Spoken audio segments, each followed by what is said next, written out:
Okay, I'm back. You ready?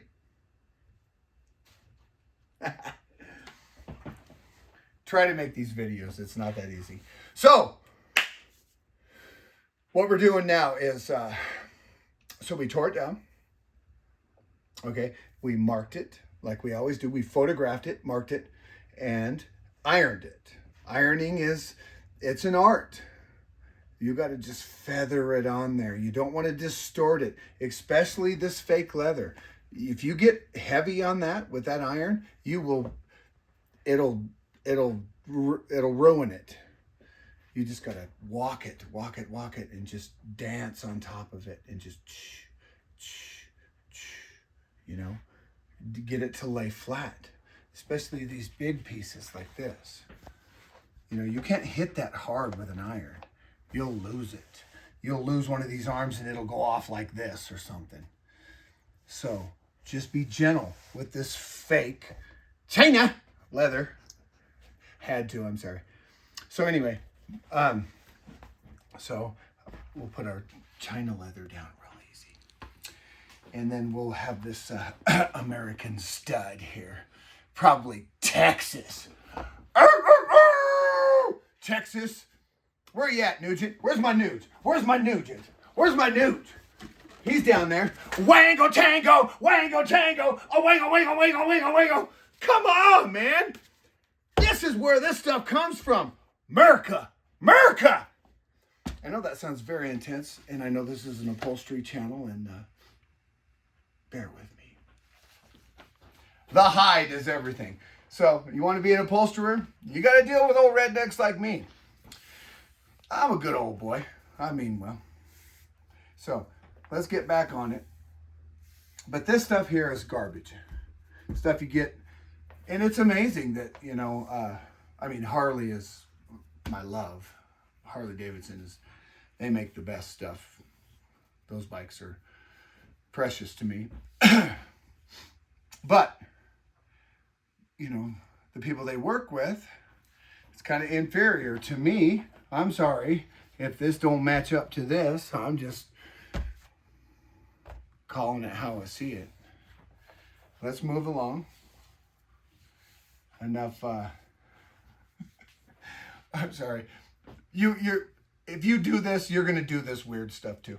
So, okay, around the outside of your seat, you're going to have a welt cord. Okay, this is the old one. This is an automotive piece. You see that? That's molded. I misquoted last time. Now, if you'll notice, up here, what we're using is 6/32. Okay. This is furniture welt cord or piping. I want the look. This is my seat. I like it. It's chunky. And look how this looks. Check this out. When that rolls up, look at that compared to this. Look at this. That's huge difference. This is man stuff. Last time I checked, this is a big man cave. So, we're doing man stuff today. I've already pre-marked it. 1 3/4 inches is a standard for this piping. Okay, so you mark it and you use your hide. Now watch this. When you store a hide, it's going to become its environment. Now, if it's folded over on itself, that's its environment. It's going to have these weird creases in it. If you'll notice, how do I store my hides? I hang them from one tip. I fold them in on themselves, good side to good side like this. Good side, good side, good side. And then I hang them. You see this? You see that? That's how you hang your hides. And then it eliminates deciphering where you're going to trace your pattern. This little pattern. Where am I going to trace this? Okay, now this is where pattern tracing becomes complicated. But not complicated, just it's just, you know, common sense. Let's see, where do I start? You see these big lines? This is how this hide was stored, okay? Before I ever got it. And see that line? That's deep. Well, one would think that if I trace this off, just in case I only had a piece this big, that line's going to show up in there. So what we have to always take into consideration is reveal. This motorcycle seat, this is right behind my, you know, my backrest. This is seen by all. Well, all of it is, but the big reveal is the frontage. Okay? Well, I don't want a line like that going across the front of my seat. So you understand, you have to know how to cut this. And you have to know how to revive this.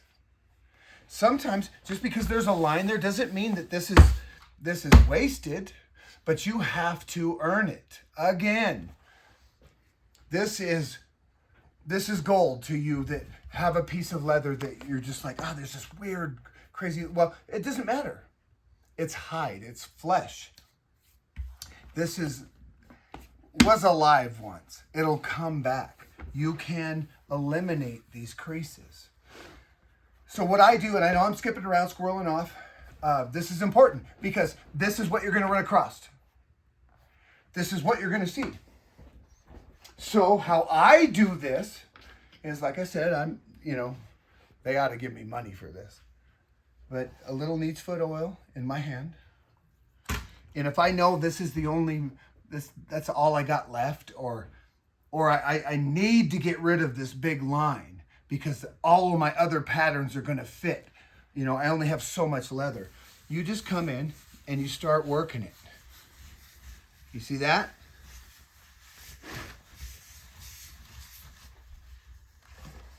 And you pull on that hide. Put your fist in it.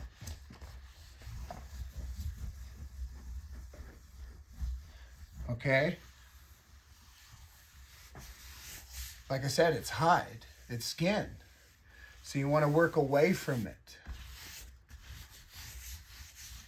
And you might have to earn it. Like I said, you might have to take a minute and beat that hide up.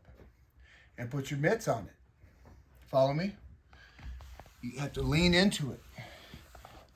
You know? Lean into it. I don't know if any of you have ever skinned an animal, fleshed it, and then, cured it yourself. It's a process. But they will revive. They will wake up. So that's a freebie on this video. If you buy a hide somewhere, and you're going to buy them on a shelf, and they're folded in on themselves. And what do? They fold them good side to good side like that. And then they get these creases in them. But you should fold them like this. Or hang them from just a portion. Okay? But this is a trick. And just in what it's only been a couple minutes. And look at that. And watch.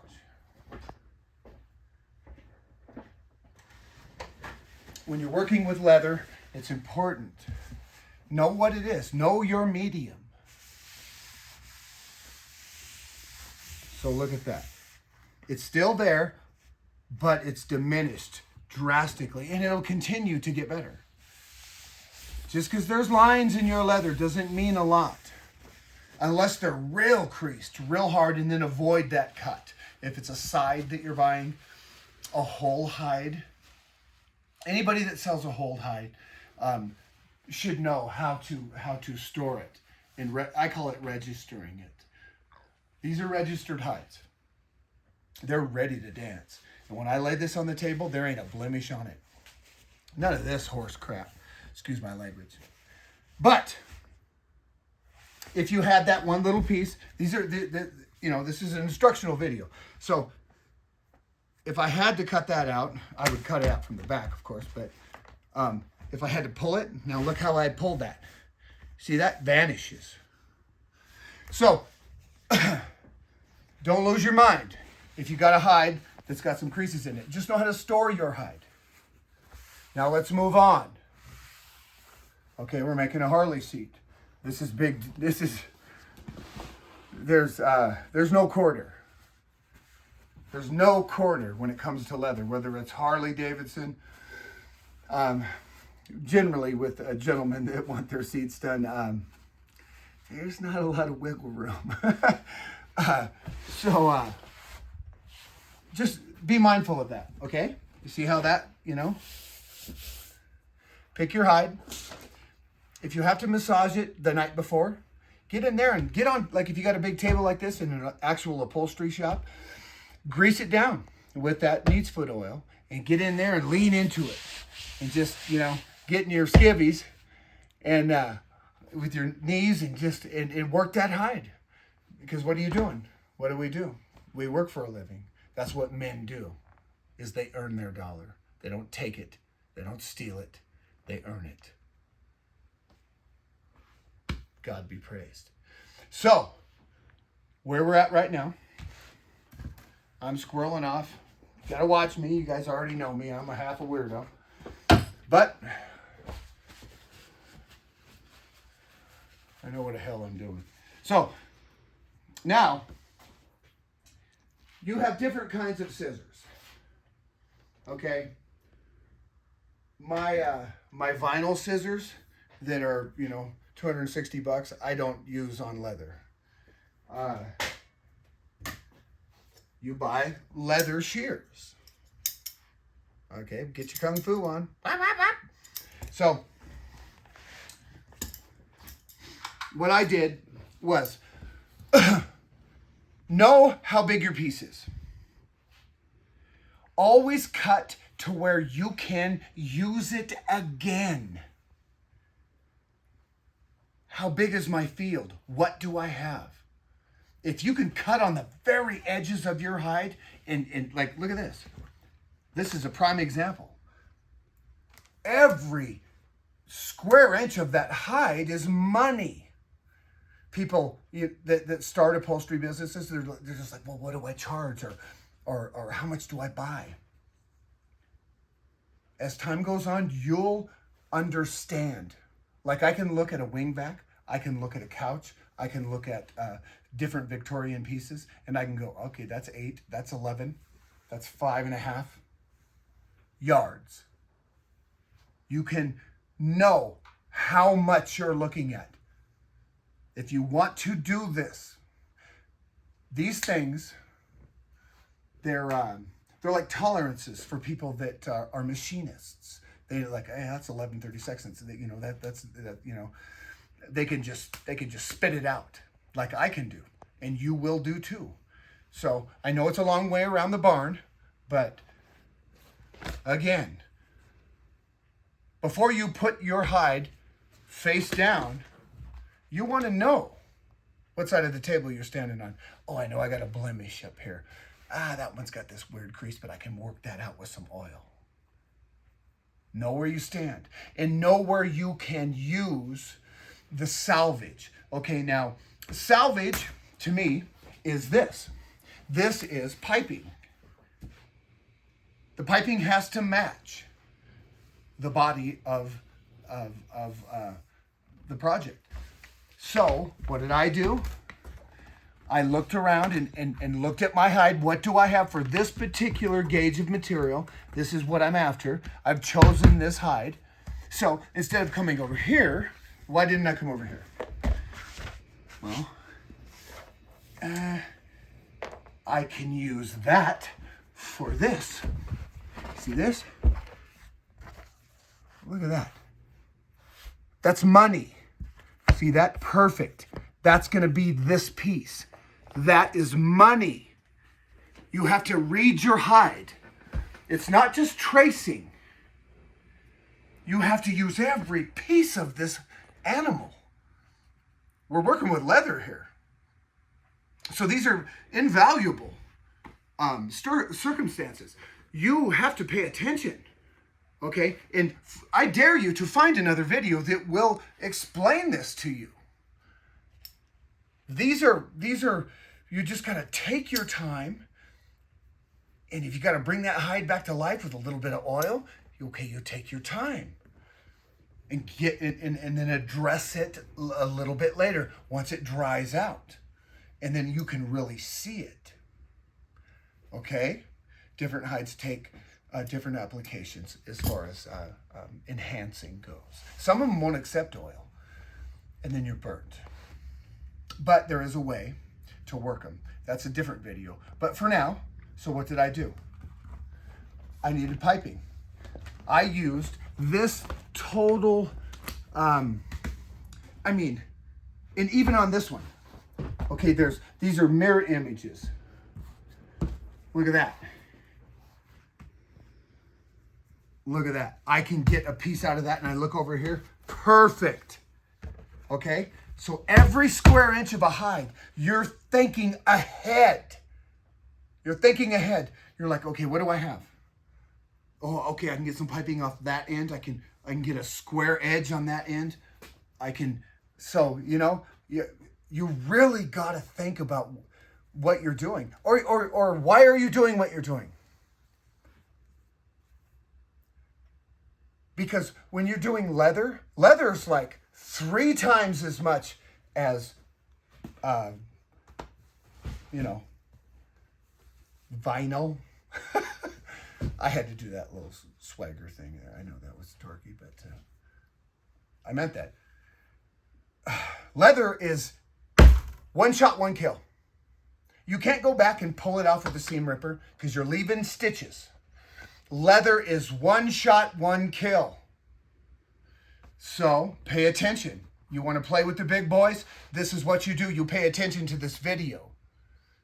I'm saving your bacon. Or just reminding you, if you will. And I have to be aggressive, so you'll I'm serious here.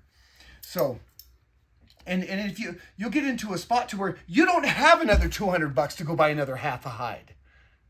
You got to make this one time. It's one party, or you're out, and that's your name, and that's everything. And what we do in this industry is we give them what they want, and we treat them right, and if they ever call back, it's just because they want something else, not for you to fix what you just gave them.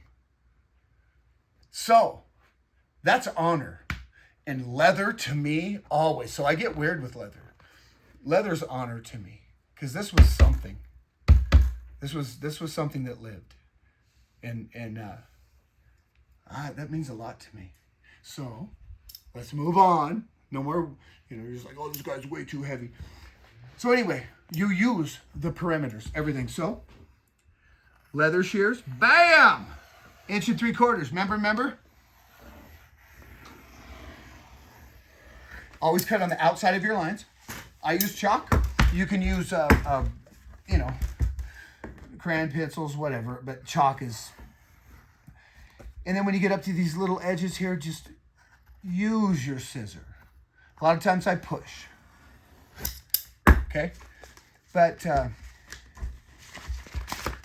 keep your pieces, because that is the other side of the elbow rest.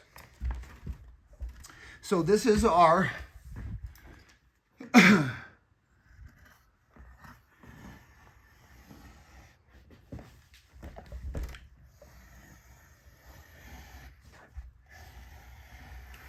piping. And I always go like, 2/8 on each end, whatever. And then you can cut it exact. But watch this. Fold it over on itself. Look at that. We got plenty of room. You can always have more than you need, but you can never have enough sometimes. Okay? Like when you're packing. I'd rather have it and not need it than need it and not have it. Right? Same page? Right? Okay. So, perfect. And what did I do? I used my material. This is the hide. It's way different. Again, I will repeat myself. It will be redundant. I apologize, but I don't apologize because you're watching a video to learn how to do something. Stick with me, and I'll save you money. You can turn around in a second and go, I need another hide. And the next thing you know, you're not making money. Or you suck at what you're doing because you're not paying attention. You know, like my mom used to say, if you can't keep up, take some notes. And what that always told me was, I'm going to be left behind if I have to take notes. So, read the room when it comes to hides. I'm a weirdo, and I'll never change when it comes to leather working, and that's what this is. This is my Harley seat, and my bike means a lot to me. So, redundancy. So, I'm going to be totally, this is no joke. This is what we're doing. Boom, boom. What did we do?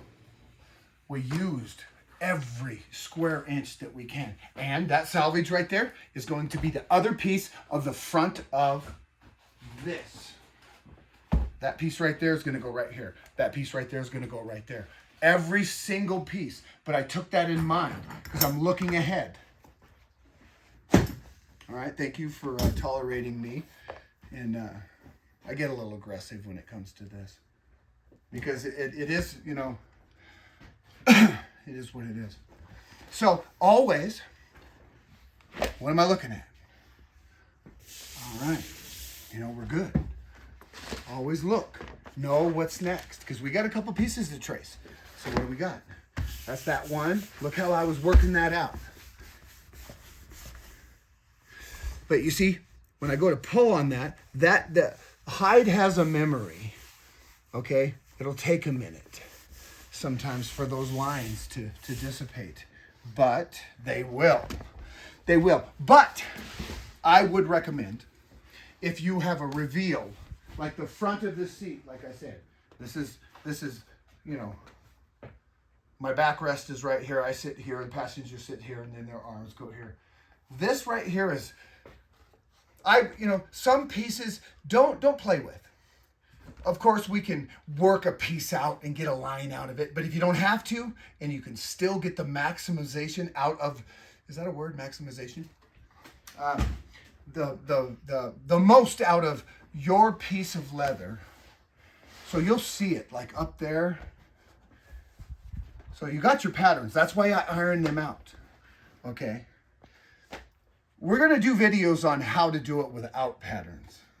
That's a whole other animal. That's beautiful. You'll dig that. But what we do, like you see these, we're always looking. Look at that. Flat as a board. Good. No blemishes, no brands, no moles. This was a living animal. So what do? Look at that. That's our reveal. Do we like that reveal? Is that acceptable to you? You know what I mean? These are things that you have to address. Do I like that? Is that presentable? Is that something that my name is going on? Reveals. That's the back of that seat that everybody and their dog is going to see. These are things that you have to always be mindful of. Okay, are you with me? I'm going to cut this short in a minute, and then I'm going to trace a few of them out. This one's real critical because where there's a pleat, this is do or die. Because remember I said I don't want pleats in mine? I'm going to show you how to make the seat without the pleats and still make it fit to where your witness marks line up. Remember, witness marks, you have one on the top, one on the top. They guide you how to sew something together. And if they don't line up, you are not on the mark. So, I know it's a lot, but I dare you to find another video that will help you navigate this. This is hundreds of dollars. Or you go spend, I mean, if you got a leather guy, a couple $100, do it yourself. It's rock and roll. And sewing's awesome. So you stick with me. We're going to cut this short right now because that's how the YouTube thing works. All right. This is all real deal stuff. I'll be right back. We'll just start another one. God be praised. See you around like a donut.